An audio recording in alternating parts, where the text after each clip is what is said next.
일정한 영역 안에서 최고 우위의 질서를 성립시킨 사회, 이것이 국가이죠.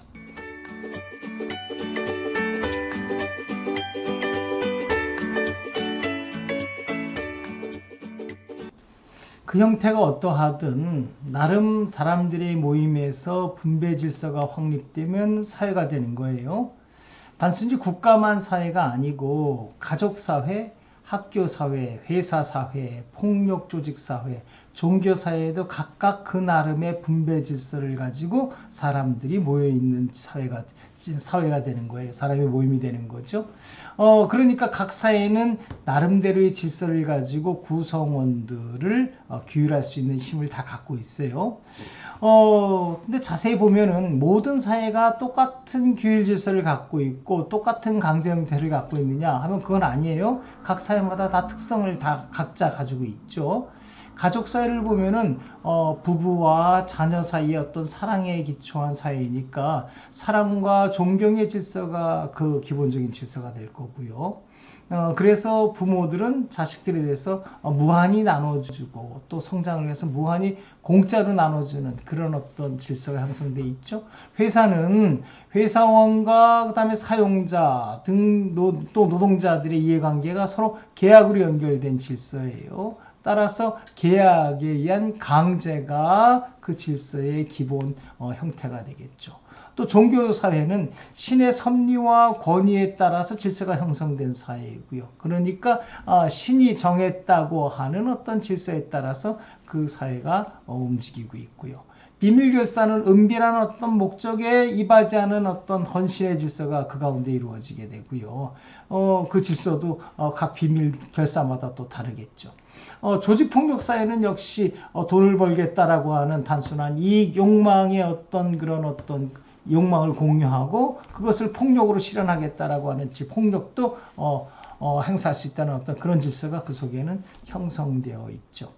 사회를 이처럼 이해하게 되면은 같은 공간에 여러 사회가 같이 존재하는 걸 알 수 있어요. 실제로 한번 좀 돌아보자고요. 나 자신을 돌아봐도 나는 동시에 학교 사회에 속해 있고 가족 사회에 속해 있고 또 국가 사회에 속해 있고 또 지방자치단체 사회에 속해 있고 또 어떤 종교 사회에 속해 있고 다양한 사회에 동시에 속해 있는 걸 볼 수 있죠. 이처럼 어떤 한 공간에 동시에 여러 사회가 존재할 때 각 사회는 각자 다른 사회이고 각자 다른 질서를 갖고 있는데 그럼 이들이 어떻게 서로 공존할 수 있을까? 서로 질서의 내용이 서로 충돌할 텐데 그것을 어떻게 극복할 것인가 라고 하는 문제예요. 실제로 뒤에서 이제 사건들을 자세히 살펴보겠지만 일요일에 공무원 시험을 국가는 치르겠다고 하고요. 종교적인 입장에서 볼 땐 어떤 종교는 일요일에 쉬라고 하는 그런 종교가 있으니까 이들 질서가 서로 충돌되겠죠. 또 유럽의 중세에서 카노사 굴욕 사건이 있었는데 뒤에서 조금 이따 설명할게요. 아무튼 여러 개 한 동시에 같은 공간에 여러 개의 사회가 동시에 존재함으로써 생기는 충돌은 피할 수 없다라는 거죠. 그 충돌은 때로는 폭력적인 어떤 다툼으로 이루어지게 되고요. 또 그것이 전쟁으로 또 전개될 수도 있죠. 만사회에 대한 투쟁, 홉스의 표현을 그대로 한번 좀 응용하면 그런 식이 된단 말이에요. 이것은 집단 대 또 집단의 투쟁이기 때문에 개인 대 개인의 투쟁 이상의 어떤 엄청난 어떤 투쟁 상태가 이루어지게 되고요. 그런데 이렇게 투쟁 상태가 이루어질 수밖에 없는데 왜 우리 사회는 평화롭게 잘 살 수 있을까? 여러 개의 사회들이 공존할 수 있을까라고 하는 질문이 생기게 되는 거예요. 이거에 대한 대답은 의외로 간단해요. 여러 사회 중에서 여러 사회를 통제할 수 있는 최고의 힘을 가진 사회가 하나가 있다라고 하는 거죠.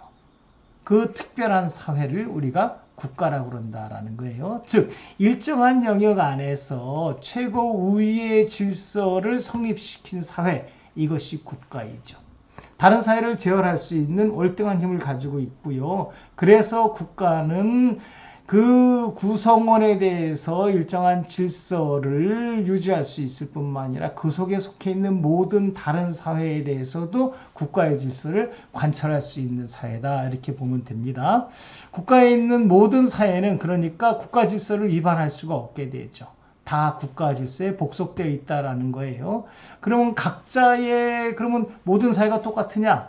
사회 질서의 내용이 똑같으냐? 그렇지는 않아요. 국가 내에 있다 하더라도. 왜냐? 국가가 각자 사회가 가질 수 있는 각자의 질서를 가질 수 있도록 허용하고 있기 때문에 그렇다라는 거예요. 만일에 국가 규범을 위반하는 질서를 그 사회가 가지고 있다. 그럼 국가는 그것을 허용하지 않고 국가 규범에 맞추라라고 강제하는 힘을 쓰게 되죠.